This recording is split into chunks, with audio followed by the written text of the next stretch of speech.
है कि गरीबी से निकलने का तीन ही रास्ता है, नौकरी, खेती या व्यापार। नौकरी चाहिए तो उसके लिए बढ़िया पढ़ाई होना चाहिए, खेती करना है तो उसके लिए आपके पास जमीन होना चाहिए, और बिजनेस व्यापार करना है तो उसके लिए पैसा पूंजी होना चाहिए। बिहार के बच्चों के पास पढ़ने का उपाय ही नहीं है। 60% लोगों के पास, परिवारों के पास एक धूर जमीन ही नहीं है, और पूंजी की बात ही मत कीजिए।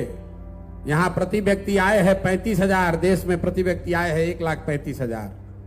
तो 35,000 रुपया मतलब बिहार में रहने वाला 100 में 80 व्यक्ति दिन में 100 रुपया भी नहीं कमा रहा है। और इस गरीबी का क्रेडिट लेने के लिए नेता आपस में लड़ रहा है, कह रहा है कि हम ज्यादा सुधार दिए, कि हम ज्यादा सुधार दिए।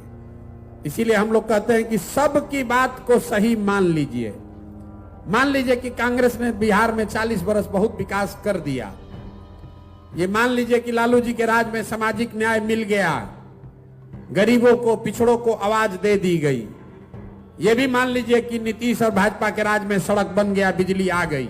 अगर ये तीनों बात को, तीनों लोगों के बात को सही मान भी लिया जाए तो भी कोई दुनिया में इस बात से इनकार नहीं कर सकता है कि देश का सबसे गरीब, सबसे पिछड़ा, सबसे ज्यादा अशिक्षित, सबसे ज्यादा बेरोजगारी वाला राज्य बिहार ही है। काहे बहस कर रहे हैं कि लालू ज्यादा खराब कि नीतीश ज्यादा खराब, कांग्रेस ज्यादा खराब कि मोदी ज्यादा खराब। हम तो कह रहे हैं कि अगर सबको सही मान लो तो भी हम लोग की हालत सबसे ज्यादा खराब। इसलिए ये व्यवस्था बदलनी चाहिए। बदलनी चाहिए कि नहीं चाहिए? चाहिए कि नहीं चाहिए भाई बताइए। यही तो बात आपको सीखना है। पीके की बात क्या है? यही बात है। एक बार जीवन में आपने जाति पर वोट दिया, आपने विचारधारा पर वोट दिया, आपने दलों को वोट दिया, आपने व्यक्ति को वोट दिया, आपने चेहरे को देखकर वोट दिया। एक ही बात प्रशांत किशोर बता रहे हैं, जनसुराज बता रहा है, एक बार जीवन में अपने और अपने बच्चों के लिए वोट दो।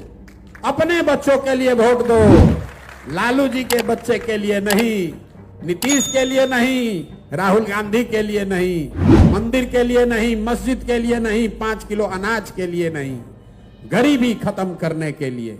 और गरीबी खत्म करने का 3 उपाय, पढ़ाई, खेती और रोजगार। एक बार इसकी चिंता करके वोट दो, अपने आप जीवन सुधर जाएगा। और नहीं होगा तो आज आप मजदूरी कर रहे हैं, अगले आने वाले